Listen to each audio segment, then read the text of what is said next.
있습니다. 선생님들 걱정해 주시고 기도해 주셔서 한 주간 동안 열심히 일하다 왔습니다. 여기 계신 권사님들 앞에 죄송한데 한 해가 좀 다르네요. 올해는 좀 몸이 힘드네요. 그래서 감기가 좀 온 것 같은데 최선을 다했고 열심히 일을 하고 왔습니다. 그 선교사님이 한 지역에 지역마다 매년 바뀌어요. 그래서 올해는 한 4시간 정도 차를 타고 가서 귤미하고 식용유하고 설탕하고 이런 걸 나눠줬는데 한 300명 정도 이렇게 받은 것 같아요. 물건들. 그래서 저희가 이제 인민위원장이 이 선교사님한테 굉장히 우호적이더라고요. 그래서 작년에는 인민위원장하고 선교사님하고 싸웠어요. 그래가지고 막 트럭에 다시 힘이 많이 이런 불편함이 있었는데 올해는 굉장히 부드럽고 편안하게 그러니까 공산당이 그 나라를 지배하다 보니까 나눠주는 것도 함부로 아무나 가서 나눠줄 수 있는 게 아니에요. 당의 허락을 받아야 돼요. 그래서 이제 불편한 일들이 많았는데 한 300가정 정도에게 이렇게 나눠줬는데 저희도 이제 같이 참여해서 나눠주고 했는데 재밌는 걸 봤어요. 300명 정도가 와서 이제 물건을 싣고 자전거에 이렇게 들고 가는데 한 사람이 오더라고요. 한 나이 드신 아주머니가 와서는 저희한테 찾아와서 고맙다고 베트남 말로 까모, 신까모 이러면서 인사를 하면서 정말 고맙습니다 이렇게 인사를 하더라고요. 그러니까 저희가 대단한 일을 하거나 이런 게 아닌데 한 사람이 찾아와서 참 고맙습니다 이 말을 하는데 너무나도 행복하고 참 잘했구나. 이 일은 참 소중한 일이구나. 이런 걸 느끼면서 행복했던 그런 시간들이 있었습니다.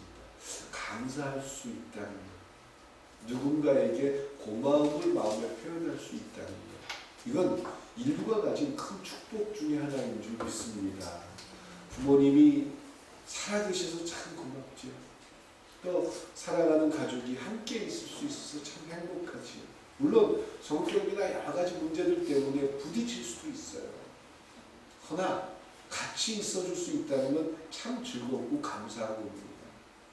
물론 여러 가지 문제들이 있어서 불편할 수 있고 원망스러울 수 있지만 함께 있다는 그 사실만으로도 행복하고 감사할 수 있길 주님의 이름으로 부탁드립니다. 그 선교사님이 거기 가신 지 한 24년 정도 되셨어요. 참 오래 이분이 힘들어 하시더라고요. 그래서 점점 힘들어가고 그러는데 참 기쁜 소식을 하나 전해드릴게요.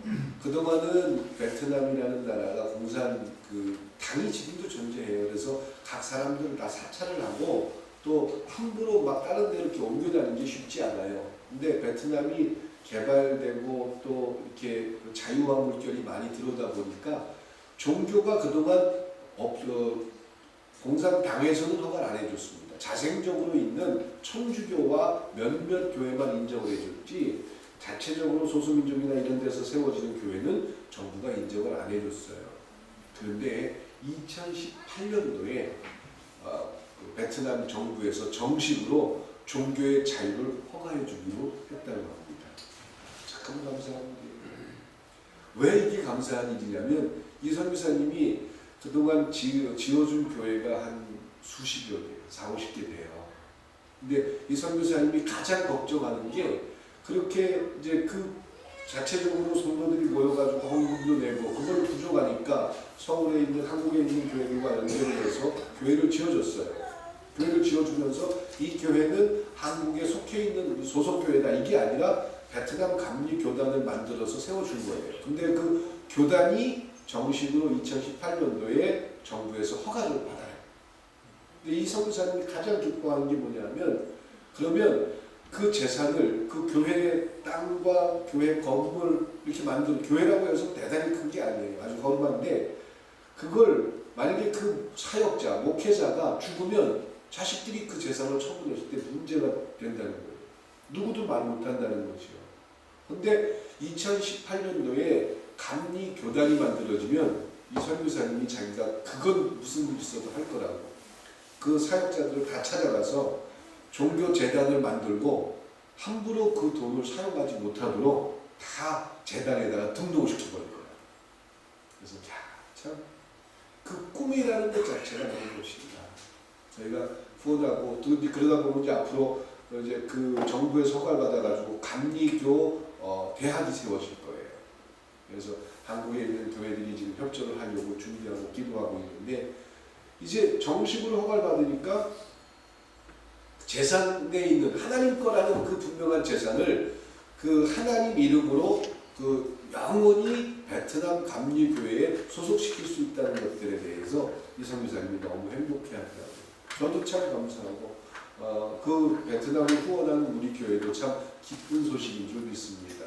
그래서 앞으로 더 멋지게 일을 할 수 있도록 여러분들이 후원을 많이 해주시고 또 그 선교사님이 남은 기간 동안 이제 선교사님이 저희가 볼 때 한 10몇 년 남았는데 자기는 일찍 들어오고 싶다고 그러는 얘기를 많이 하는데 워낙 힘드셨죠.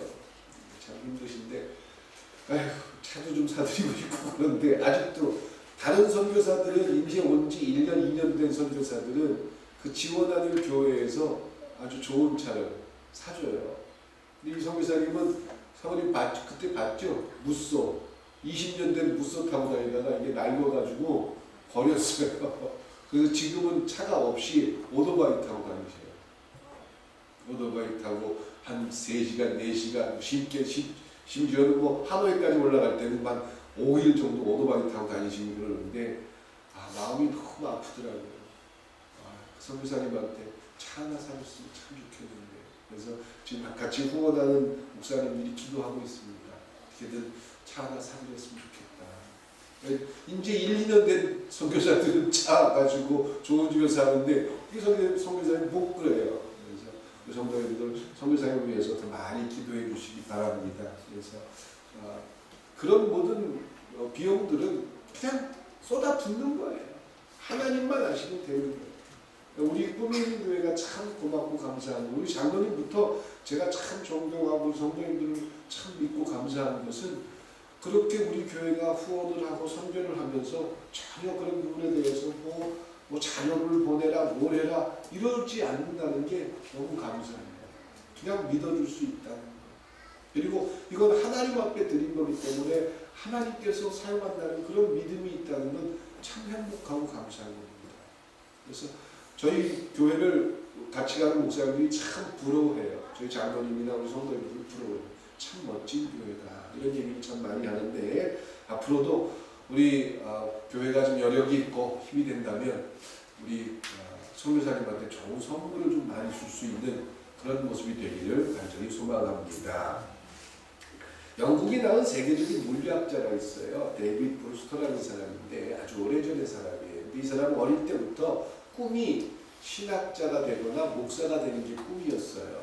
근데 자기가 원하는 그 일을 하지 못하고 물리학자가 됐는데 이 사람이 옛날에 만들어 놓은 게 스펙트럼 가지고 볼 수 있는 만화경이라는 어떤 혹시 여러분도 어릴 때 보셨을 거예요. 이게 세모나게 생겨가지고 빙글빙글 돌리면 만화의 내용이 쭉 나오는 그런 걸 개발한 사람이에요. 그래서 그 사람이 그걸 개발하게 된 동기는 인생의 여러 가지 모양들, 사람들이 살아가는 삶의 모습을 보면 여러 가지 모양들이 있더라. 그걸 어떻게 좀 표현할 수 없을까? 그러면서 자기가 가지고 있는 물리적인 원리를 가지고 아주 단순한 그런 발명품을 만들기도 했습니다. 저는 이제 낙후된 지역에 가서 이렇게 보니까 거긴 그런 것도 있더라고요. 검은 걸로 돼가지고 아이들 교육을 시키다가 그 아이들 만나가지고 같이 동네 슈퍼가 있어요. 구멍가게 같은 거죠. 사모님 그 기억나시나요? 아주 허름한 길바닥에 아주 허름한 그런 옛날에 우리나라 60년대 그 동네 가면 구멍가게 있죠. 사과개짝 같은 거 쌓아놓고 그 위에 장판 같은 거 깔아놓고 물건 쫙 태우고 거긴 아직도 그래요. 아이들 손잡고 가가지고 야 니들 먹고 싶은 거 다 사! 그래가지고 거기 있는 거 다 사주고 막 그랬는데 거기 아주 그런 물건들이 아직도 있더라고요. 그래서 아이들 원하는 거 사주기도 하고 그랬는데 우리가 살아가는 삶의 인생은 여러 모양일 수 있습니다. 참 멋지게 살 수 있지만 멋지게 살지 못하고 초라한 모습으로 결말을 내는 경우도 있습니다. 또 정치 얘기는 제가 안 해야 되는 게 설교에서 맞는 거고요. 참 그렇게 세상 모든 걸 주름잡고 쥐고 있던 사람이 하루 종일 그냥 낭떠러지에 떨어져가지고 감옥에 갇히는 경우도 실은 참 주변에 많이 있습니다. 사람들이 살아가는 삶의 모양은 참 여러 가지일 수 있다라는 겁니다. 그런데 그런 다양하고 여러 가지의 삶의 모습이 우리 앞에 놓여졌는데 참 멋지게 사는 사람과 멋지게 살지 못하는 사람들이 있더라고요. 폼나게 하나님이 멋지게 축복하는 사람이 있고 또 그냥 초라하게 그냥 남의 눈치 보면서 그렇게 살 수밖에 없는 그런 인생도 있고 참 여러 모양이 있다라는 거예요. 그런 걸 생각하면서 제가 오늘 한 주간 동안 그 사무엘서를 쭉 묵상하면서 다윗을 생각해봤어요. 다윗의 인생은 얼마나 멋있었나. 그래서 다윗의 멋진 인생을 한번 12월 달에 성탄이 갈 때까지 한번 조명을 해볼까라고 고민을 하고 있습니다. 다윗은 참 멋지게 살았던 것 같아요. 멋있는. 그리고 참 그가 죽을 때 하나님 앞에 하나님 내가 하나님 앞에 멋진 성전 하나 지어드릴게요. 이게 마지막 다윗의 소원이었는데 하나님이 안 된다. 나는 너를 통해서 성전을 받을 수가 없다. 내 손에는 너무나도 많은 전쟁의 역사가 있고 피가 묻혀져서 그 손으로 내가 지는 성전을 내가 받을 수 없다. 그럼 삐껴야 되는데 삐끼지도 않고 그럼에도 불구하고 600조 원이라는 돈을 준비하면서 죽음의 시간이 다가오는 걸 알고 있을 때 다윗은 하나님 저는 짓지 못하지만 제 자식 때에서 멋진 하나님의 성전이 지어지길 원합니다. 그러면 제가 할 수 있는 일은 그 돈을 준비하는 것 같습니다. 그러면서 마지막을 하나하나 준비하는 그런 다윗의 모습을 보면 참 멋지게 살았다. 하나님께서 참 축복해 주셨다. 이런 생각을 해봅니다. 그래서 우리 성도님들도 그런 멋진 아름다운 그런 모습을 가질 수 있기를 간절히 소망하면서 이 말씀을 준비하게 됐습니다. 그래서 오늘은 다윗이 자녀로서의 다윗은 어땠는지 부모를 가지고 있는 자녀로서 아들로서의 다윗이 어땠는지 한번 조명을 해보자 하는 것입니다.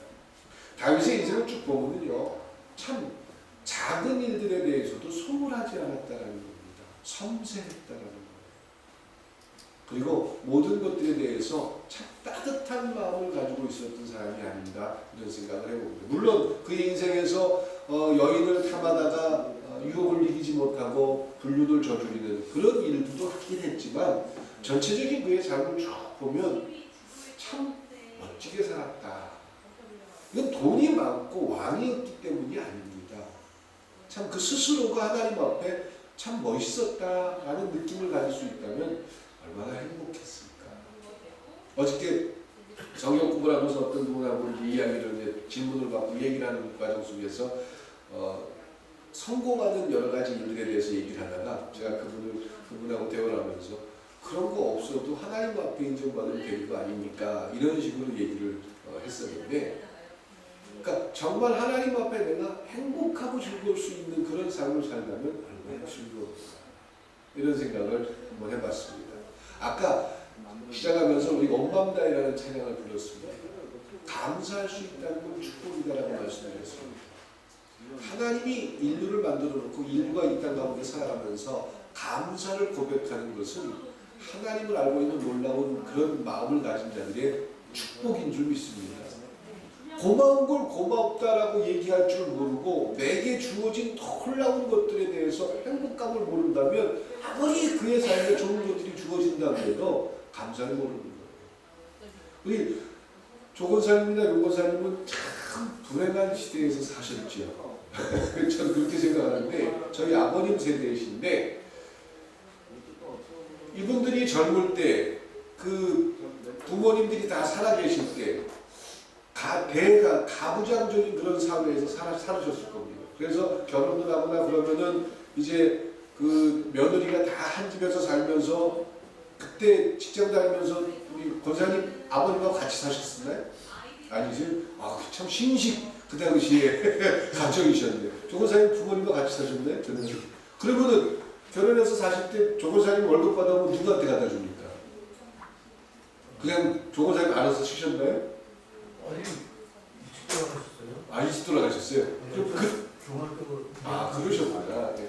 그러면 조건사님 그 나이 때에 계신 한 40대 조건사님이 나이라면 그 나이 때에 이제 그 직장을 다니면서 월급을 받고 자식들 자녀 교육도 시켜야 되고 한 집에서 다 살아요. 그러면 월급을 받으면 누구한테 갖다 줍니까? 아버지한테 갖다 주는 게 맞죠.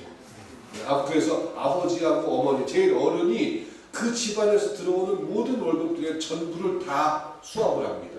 그리고 곡간기는 내무부 장관이 어머니가 주고 있는 거고, 며느리들은 거기서 용돈 받는 거고, 자녀들도 용돈 받는 거고, 그렇게 그런 시대에 사셨잖아요. 그랬습니다. 예, 그 당연하게 어른들이 결정하면 어떤 경우든지 뭐 반항할 수 없었고, 아마 우리 안건사님이나 김광권사님도 그런 시대에 사셨죠? 우리 장로님도 그러셨죠? 우리 장로님도 얘기를 들어보고 그 젊은 나이에 일 안 무서워 그렇게 무섭게 일해가지고 번 돈은 다 어떻게 하셨어요? 부모님 다 갖다 줬잖아요. 그게 당연한 거였고, 그게 그 당시에 당연한 일이었습니다. 근데 지금은 월급받으면 다 갖다 드려요? 시댁에? 시집사에 월급받으면 다 갖다 드려요? 요즘은 안 그래요. 시대가 바뀐 거예요. 근데 이제 나이 드셔가지고 이제 가장 어린이 돼가지고 조건사님이나 뭐사님 이런 분들이 자식들한테 야 나는 옛날에 그랬는데 니네들도 월급 받으면 나한테 갖고 와야지, 그리고 내가 너희들한테 용돈 줘야지. 이거 먹힙니까 안 먹힙니까? 그럼 참 이분들은 손해보고 살았던 거예요. 그런 얘기입니다. 참 그런데 그게 시대고, 또 내가 자식을 키우면서 자식들이 잘 돼, 그걸 꼭 바라서가 아니라 지금의 부모님들이나 그때 부모님들 마음은 다 똑같다고 생각해요. 근데 자식들 잘 된다는 얘기만 들어도 그냥 감사하고 행복하다, 잘 살고 있다, 그 얘기만 해도 참 즐거운 거죠. 그러니까 그런 문화가 점점 세대가 바뀌면서 지금은 용돈이나 드리면 감사한 거예요. 그렇죠? 그냥 잘 살아주는 것만 해도 고마워요. 그렇죠? 문제 없이 아무런 걱정 없이 애들하고 잘 산다. 아유, 그나마 다행이다. 이렇게 생각하실 거예요. 그렇게 변해왔어요. 근데 마음속에서 옛날에 우린 이랬는데 이런 생각이 없을 수가 없습니다. 그러다 보니까 조금만 좀 안 좋은 일이 생겨도 부모님들이 자녀들을 보면서 서운하다, 이런 느낌을 가질 수밖에 없습니다. 자식들한테 제일 하고 싶은 말이 무슨 말씀이세요? 너도 내 나이 돼봐. 네 새끼들이 너한테 그렇게 해봐. 그쵸, 장모님? 그러면은 아이고 지금은 네 품의 자식이라 모르지, 이제 커서 속색이고 말 안 들어봐, 이런 말이 마음속에서 나오는데 차마 또 그 말을 못해요. 그게 또 부모고. 그래서 하나님께서요, 아까 말씀드린 대로 감사하다라는 그 말들을 배우거나 할 수 있는 건 제가 축복이라고 말씀을 드렸는데, 하나님께서 그런 인류에게 이런 말을 하셨습니다. 내 부모를 공경하라. 이건 하나님의 명령입니다. 물론 내 생각과 시대와 많은 것들 속에서 안 맞을 수도 있고 부딪힐 수도 있고, 저희 큰딸이 있는데 좀 배웠다고 저한테 대들더라고요. 바락바락 우기기도 하고 근데 존중할 부분들은 존중했습니다. 제가 인정할 부분들은 인정하기도 하고요. 부딪힐 수 있는 부분들도 여러 가지가 다 있습니다. 근데 생각이 다르거나 또 자기들이 갖고 있는 주관이 다를 수 있어요. 그런데 자녀 되신 분들은 부모를 공경하는 마음만큼은 버릴 수 없기를 주님의 이름으로 부탁드립니다. 이건 하나님의 뜻이에요. 가정을 주고 부모와 자식이라는 관계를 맺게 한 하나님께서 그게 가장 행복하다라는 거예요. 성사님이 그렇게 외골수적으로 살다 보니까 이거 들으면 안 될 것 같은데 사모님하고 얘기하는데 그 큰딸이 이제 이중 국어를 해요. 베트남어를 완벽하게 하고 또 한국어를 완벽하게 하고, 그래서 삼성이라는 그룹에 들어가서 있다가 지금 하노이에서 있다가 호치민으로 내려와가지고 CJ 그룹에서 직장을 다녀요. 근데 한국 남자를 만났어요. 그래서 결혼을 준비하고 있어요. 근데 사모님은 어쩔 수 없이 그래 니네들이 좋을 텐데 어떡하냐 그러고 있는데 이 성교사님은 절대 안 된다는 거예요. 그 사람 절대로 나는 못 받아들이겠다. 그리고 지금 자식하고 싸우고 있어요. 그 서로 불편해하면서도 여전히 싸우고 있어요. 그래서 근데 물론 부모 입장도 이해하고 자식 입장도 이해하고 다 이해합니다. 근데 제가 사모님하고 얘기하면서 그런 얘기를 했는데 서로 얼마나 후회할까. 그러다가 서로 도저히 그러니까 어떤 분은 그런 얘기를 하더라고요. 말리면 말릴수록 더 뜨거워지니까 놔두라고. 부처신 집사님. 말리면 말릴수록 뜨거워지니까 놔둬야 된다. 이렇게 조언하는 사람도 있고 그러는데 저는 앞으로의 일들에 대해서 걱정이 되더라고요. 사모님한테 최대한 중간에서 역할을 잘 하셔야 될 것 같습니다. 만약에 그렇게 돼서 부모와 자식이 불편해져서 아빠 마음대로 살아. 난 내가 원하는 대로 살 거야. 아니, 나이가 25, 26이 넘었기 때문에 그런 권한이 있습니다. 아빠가 반대해도 자기가 결혼하는 거 막을 수가 없어요. 그래서 서로 멀리 하노이는 맨이고 호치민은 맨 밑이에요. 여기서 한번 가려고 그러면은 뭐 비행기 타고는 한 반나절은 가겠지만 그렇지 않고는 오고가 쉽지가 않아요. 근데 그렇게 떨어져 살면서 서로 연락도 안 하고 산다면 아마 부모는 죽을 때까지 미안한 마음을 가지고 살 거예요. 자식은 그런 부모를 갖다가 원망하고 미안하지만 불평하지만 나중에 죽은 후에 그 부모에 대해서 너무 미안한 마음을 가질 거예요. 전 이렇게 되는 것들에 대해서 최대한 서로 타협해야 된다. 그래서 사모님한테 제가 여러 가지 얘기를 하고 왔는데 이게 서로가 상처가 되고 상처를 가지고 있으면 당장 안 보고 서로 미워서 안 만나는 거 그런 거 참 마음속에 좀 찜찜한 부분이 있지만 나중에 시간이 많이 흘렀을 때 너무나도 후회된다는 거예요. 앞으로 시간이 많이 지난 다음에 후회할 일을 내가 알고 있는데 누군가가 제어해주고 잡아줄 수 있다면 참아야 되잖아요.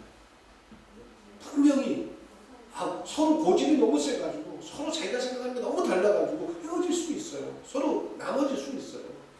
그러나 그 결과물이라는 건 너무나도 잘 아는 거잖아요. 얼마큼 가슴 아파하고 부모는 부모가 자식하는 마음 같겠어요. 또 자식도 부모에 대해서 그 어린 여러 가지의 기억들을 생각하면서 얼마나 따뜻한 추억들을 많이 가지고 있어요. 가장 기억 남는 게 아파가지고 누워있을 때 뛰어와가지고 어느 부모가 그 자식 아픈데 모르는 척하는 부모가 어디 있어요. 이불 덮어주고 머리 만져주고 아이고 어떡하면 좋은데. 그리고 시험 본다고 할 때 그냥 옆에서 같이 쩔쩔 매주고 그 아이가 뭐 한다고 할 때 아이고 내가 너한테 이렇게 못 도와줘서 어떡하니 이런 마음을 가지고 있는 게 부모잖아요.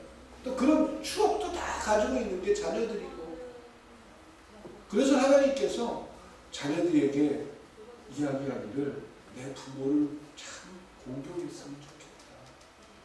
이게 인류가 가질 수 있는 놀라운 축복이란다. 이렇게 계명을 만들어서 주신 겁니다.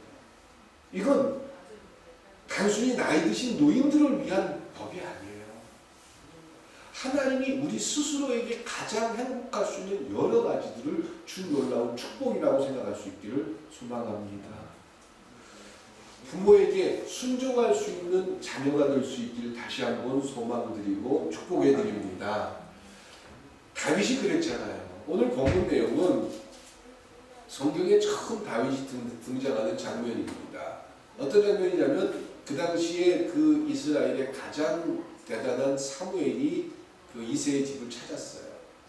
근데 이 사무엘이 어떤 사람이냐면 저는 이 장면을 가장 부러운 게 사무엘이 이제 하나님에게 뜻을 받아가지고 이새의 집에 가서 사울왕이 있을 텐데 사울왕이 하나님 앞에 불순종하고 이러니까 사울왕의 아들 요나단을 세우는 게 아니라 새로운 사람을 내가 세워야 되겠다라고 사무엘에게 뜻을 주셨어요. 그래서 사무엘이 찾아가지고 이새의 집을 찾아갔어요. 그리고 나서는 이새의 아들 가운데 한 사람이 이제 이 나라의 왕이 될 것이다 라고 하나님이 뜻을 주셨기 때문에 아들들을 만나러 갔어요. 그 당시에 대단한 선지자지요. 근데 첫째 아들을 딱 만났는데 이야 외모나 키나 모든 게 완벽해요. 수려하고 잘생기고 아주 호탕하고 이 사람이구나. 그리고 나서 기름을 부어서 왕으로 세우려고 했는데 하나님의 신이 사무엘에게 임합니다. 아니다.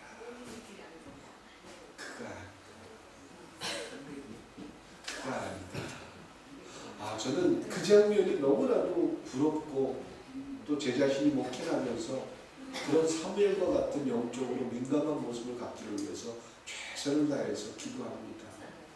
저에게 가장 필요한 부분이고 우리 성도님들이 저를 위해서 기도해 줘야 될 가장 중요한 부분일 것 같습니다. 하나님의 신이 임해야 됩니다.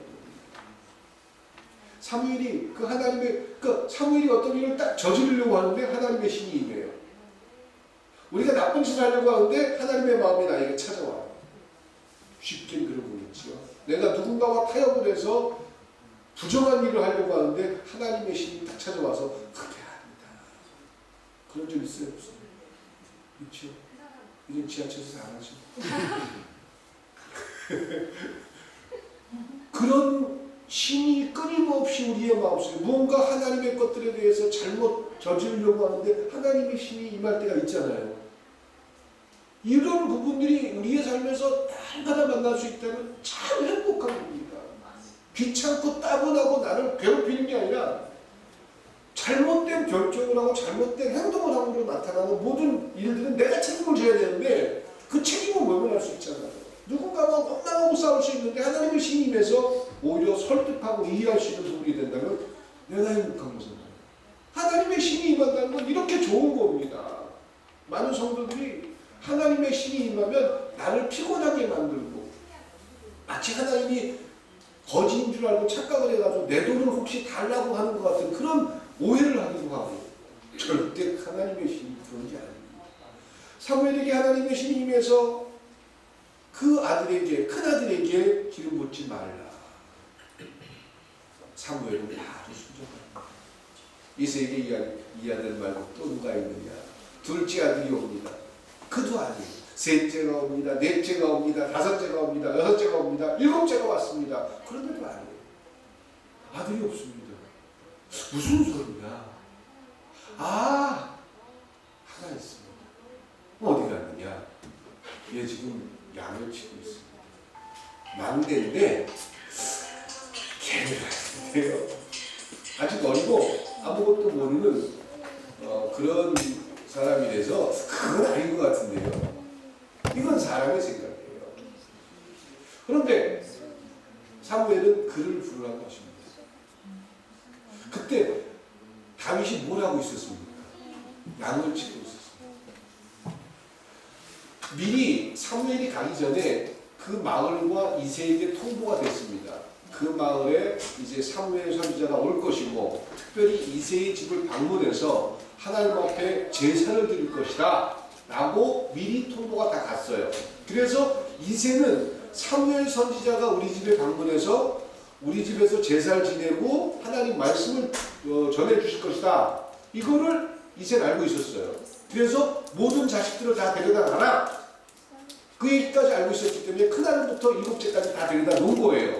그러다 보니까 누군가 하나 희생해야 돼. 양이 들에 있는데 그 양을 지키는 게 하나 있어야 돼. 그러니까 이새가 생각할 때 가장 의미 없고 중요하지 않다고 생각하는 아들한테 명령했죠. 야 다윗아, 형들 오늘 선지자에 모시니까 가서 다 만나니까 네가 가서 해라. 네가 가서 오늘은 양을 좀 쳐야 되겠다. 이렇게 얘기한 거예요. 다윗의 지금 저는 사무엘의 생각, 이새의 생각이 아닙니다. 다윗의 생각이 어땠을까요? 다윗의 마음이 어땠을까요? 그러니까 김도영 집사는 다행이에요. 혼자라서. 다윗의 마음이 어땠을까요? 자기도 제사에 참석하고 싶고 그 대단한 선지자도 보고 싶고 그리고 자기도 이 가정의 아들이라는 걸 증명하고 싶었을 거예요. 그런데 아버지가 명령해요. 형들은 있어야 되지만 너는 물론 다 있으라고 했지만 네가 가서 그 양을 좀 쳤으면 좋겠다. 그럴 때 다윗이 예, 제가 하겠습니다. 그리고는 양을 치러 갔어요. 아마 거기서 아까 묵상 때 했던 것처럼 여호와는 나의 목자시니 내가 부족함이 없으리로다. 이런 마음을 가지고 하나님과 온전한 대화를 하고 있었을지 몰라요. 아무것도 없는 그런 사람을 하나님께서 세우지 않습니다. 전혀 아닌 사람을 세워서 하나님이 만들어가지 않습니다. 분명히 다윗에게는 다윗이 하나님에게 쓰임받을 수 있는 무언가가 있었다라는 거예요. 하나님은 그 다윗이 그런 부모에게 순종을 하면서 밖에 나가 들에 나가서 양을 지키는 자로 묵묵히 자기 일을 하는 그런 다윗의 마음을 알고 있었던 겁니다. 다윗은 이렇게 순종하는 사람이었다는 거예요. 사무엘상 17장에 보면은 이새가 이제 다윗에게 또 명령을 합니다. 지금 형들이 전쟁터에 나갔는데 가서 죽었나 살았나 확인도 좀 하고, 그리고 도시락도 좀 갖다 주고 좋은 거 치킨도 좀 튀겨 갖고 가서 형들 먹게 해라. 다윗은 그런 부모의 말에 그럼 내가 가야 됩니까? 나 못 갑니다. 이런 말을 하지 않았다는 거예요. 예, 가지. 그럼 사무엘상 17장에 있는 내용은 이 뒤로 쭉 넘어간다면은 그 사무엘이 방문한 후였을 거예요. 그럼에도 불구하고 다윗은 전혀 변하지 않고 부모의 말에 순종하는 모습을 가졌다라는 거죠. 그러니까 부모의 말이 무조건 옳고 부모의 말이 무조건 맞기 때문에 순종하는 게 아니라는 거죠. 예, 부모님 말씀 알겠습니다. 예, 말도 안 되는 거 압니다. 그러나 듣겠습니다. 그런 여러분들의 마음이 될 수 있기를 소망합니다. 그 과정들을 통해서 하나님이 여러분들에게 무언가를 얘기했을 때 하나님, 난 그거 원하지 않는데 꼭 그렇게 해야 되나요? 그러나 하나님의 결정이기 때문에 제가 순종할게요.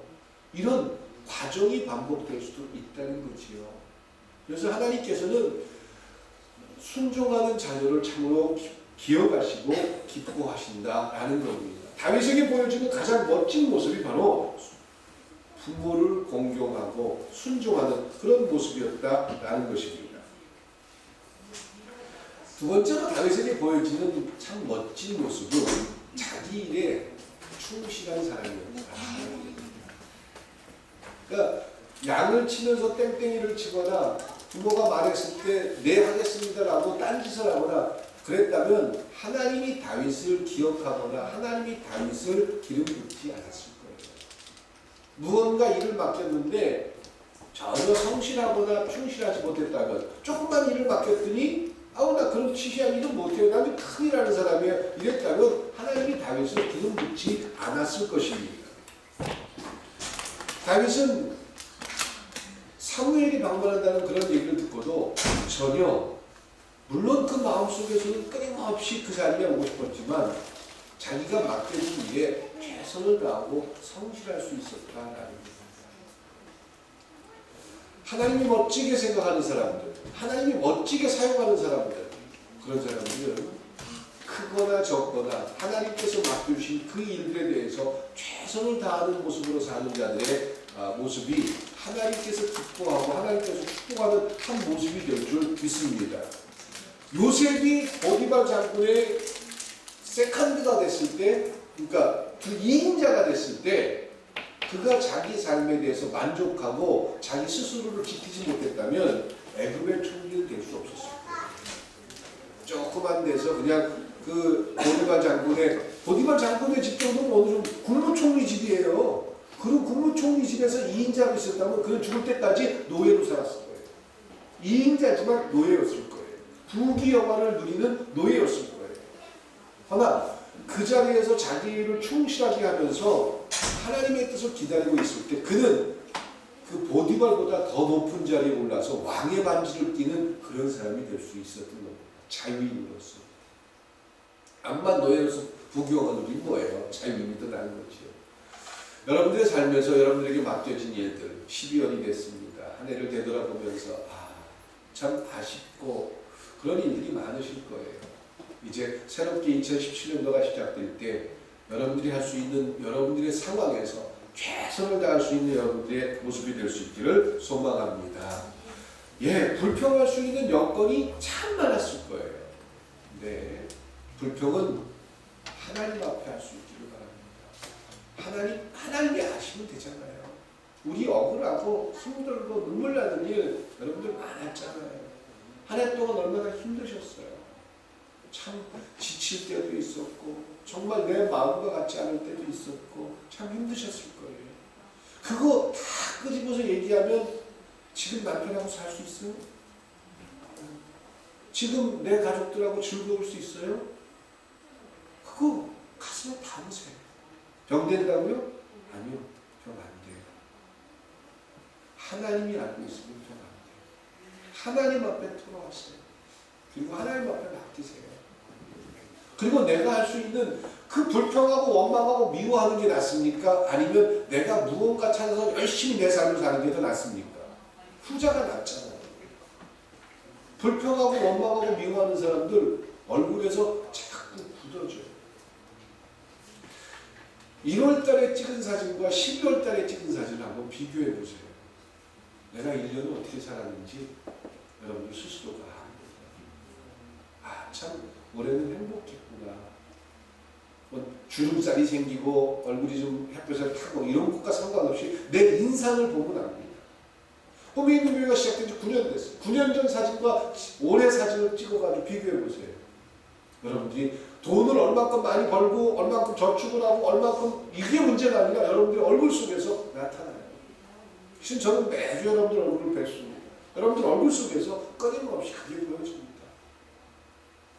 그러니까 가장 중요한 것은 하나님 앞에 내가 내 삶을 얼만큼 최선을 다해서 성실할 수 있느냐.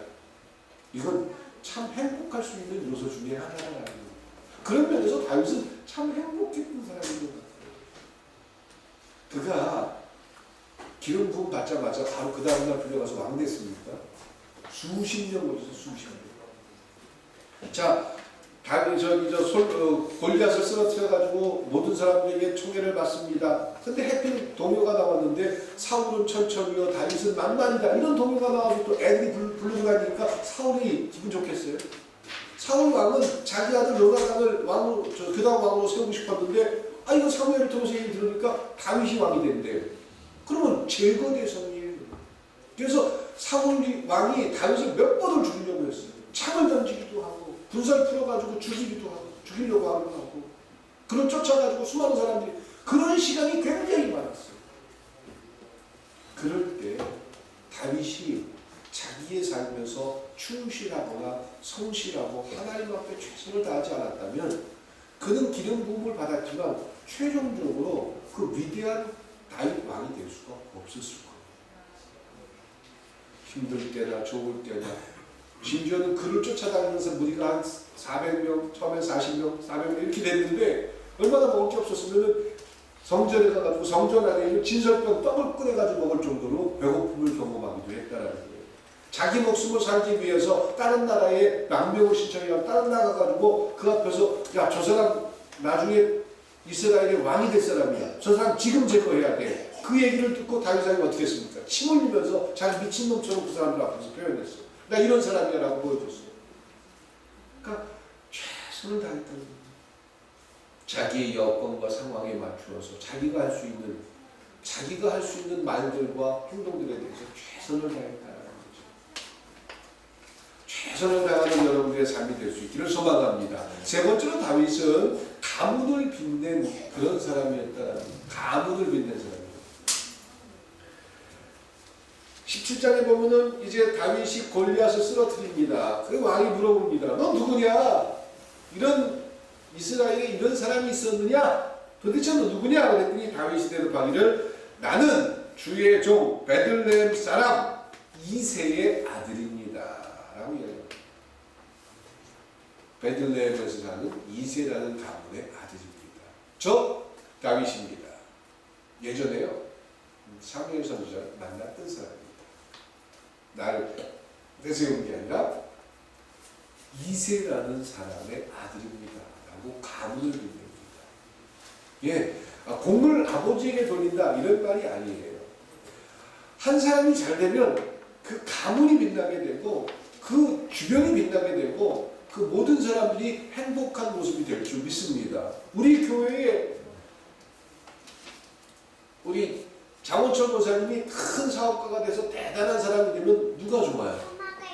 예, 그 가정이 좋고 또 교회가 좋고 권사님을 아는 모든 사람들이 행복할 거예요. 그러니까 우리는 최선을 다해서 서로 나라가 잘 되는 일들을 위해서 기도하고 도움을 줄 수 있다면 도움까지도 줄 수 있는 여러분이 될 수 있기를 소망합니다. 다윗은 그걸 다 기억하고 있었다는 거죠. 다윗은 그래서 자기의 가문이나 이런 것들에 대해서 난 우리 부모 밑에 사는 게 창피해 이렇게 생각하지 않았다는 거예요. 늘 자랑스러웠고 이런 가문이라는 게 행복했고 이런 부모 밑에 있다는 것이 내 마음속에서 기쁨이었다는 거예요. 그렇기 때문에 물어봤을 때 대부분 저 이세 아들입니다 라고 이야기를 했다라는 겁니다. 바로 그런 모든 모습을 갖춘 것이 요즘 현대를 이야기한다면 제가 종종 쓰는 말이 있습니다. 너블레스 오빌리체. 하나님이 주신 놀라운 축복을 누리는 자들이 누리는 권리와 의무. 노블레스 오빌리제라는 말은 어원이 로마 시대로부터 시작됐습니다. 로마 시대에 그 로마를 그 작은 칼을 가지고 로마가 전 세계를 지배할 수 있었던 것은 로마인들이 결코 뒤처지거나 로마인들이 등치가 크지 않았어요. 저기 바이킹들처럼 크지도 않았고 로마인들이 또 헬라 사람들처럼 똑똑하지 못했어요. 그 당시 헬라 사람들은 철학이나 수학이나 이런 것이 굉장히 지식이 높았습니다. 그런데 그런 헬라를 이겼던 게 로마인데 로마인들은 똑똑하지 않았어요. 근데 로마인들이 가지고 있던 무서운 생각이 있었는데 노블레스 오빌리제라는 생각입니다. 물론 나중에 네로왕 이후부터 여러 가지 로마가 타락하면서 로마가 망하기도 했지만 로마를 세운 힘은 리스판스 책임감이었다. 가정에 대한 책임, 또 내가 가진 자라면 가진 자답게 해야 할 책임, 내가 직분을 가지고 있다면 그 직분에 대해서 누가 되지 않기 위해서 최선을 다했던 그들의 모습, 그게 노블레스입니다. 그런 로마의 문화가, 로마의 생각이 로마라는 나라를 만들 수 있었던 것입니다. 이 노블레스 오빌리제는 영국에서도 잘 나타납니다. 영국에 전쟁이 났을 때 영국 왕의 아들인 그 헨리라는 왕이 앤드류 왕자가 제일 먼저 비행기를 타고 제일 먼저 전쟁터에 뛰어나갔다는 거예요. 귀족들, 로마에는 신분 계급이 굉장히 확실합니다. 공작들, 영국 사람들이 참 신사다라고 세상 사람들에게 인정을 받는 건 무엇입니까? 국가나 가정이나 사회가 어려울 때 늘 설선수범하는 것이 그들이었다는 거죠. 그게 노블레스 오빌리제. 하나님의 마음을 가지고 이 세상에 살아가는 하나님의 백성이 가져야 하는 마음이 바로 이런 마음이라는 거죠.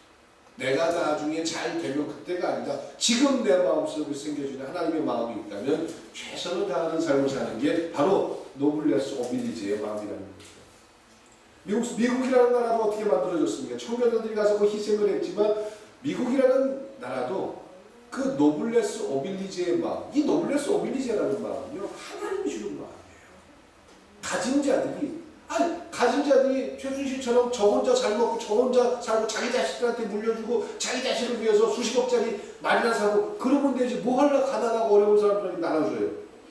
이게 졸부들이라는 짓이에요. 그런데 정말 하나님에게 복을 받아서 많은 재산을 가지고 있고 많은 권리가 있는데 그걸 포기할 수 있는 사람들, 그걸 누군가에게 나눠줄 수 있는 사람들. 제가 전라도에서 목회했는데 전라도에 정말 큰 부자가 하나 있습니다. 근데 그 부자는 계속 대가 이었습니다. 그 지역에 흉년이 들고 어려움이 생기면 정부가 못하는 일을 그 부자가 혼자 했대요. 공과문을 열어놓고 모든 사람들이 와서 쓸 수 있게 다 가져다 주고, 심지어 다른 도에서 사람들이 찾아와도 그 집에 와서 무조건 얻어갈 수 있었고, 그러면서 자손들을 앉혀놓고 우리가 부자인 것은 어렵고 힘들 때 나눠줄 수 있기 때문에 부자다. 그래서 우린 진짜 부자다. 라고 자식들에게 가르쳤다. 일제시대 때 수많은 그 독립운동을 위해서 후원했던 수많은 부자들이 있습니다.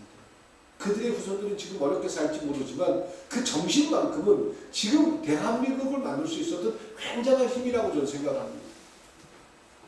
하나님 나라의 백성이 이 땅 가운데 살아가면서 여러 모양과 여러 줄거리와 여러 역사를 남겨둘 수 있습니다. 꿈이 있는 교회가 이제 내년이면 신년으로 시작될 것입니다. 전환점이 되고 노블레스 오빌리제와 같은 마음을 가지고 정말 하나님의 복을 누리는 삶을 살 수 있길 축원드립니다. 복은 돈이 아니에요. 돈이 없어도 누릴 수가 있어요. 돈이 많아도 못 누릴 수가 있어요. 한만 돈 많다고 해가지고 넉넉하고 즐거울 수 있는 게 아니에요. 돈이 없어도 참 행복할 수 있습니다. 다윗이 그걸 증명해 줘요. 부모에게 순종하는 마음을 갖고 자기 일에 최선을 다하고 그리고 진정 하나님의 백성으로 노블레스 오빌리제를 실현하고자 하고 여러분들이 내년도에는 더 큰 꿈을 꿔서 정말 하나님의 뜻 안에서 멋진 꿈을 완성해가는 한 해가 될 수 있길 주님의 이름으로 축원드립니다. 기도드리시겠습니다. 사랑과 은혜의 하나님 참 감사합니다.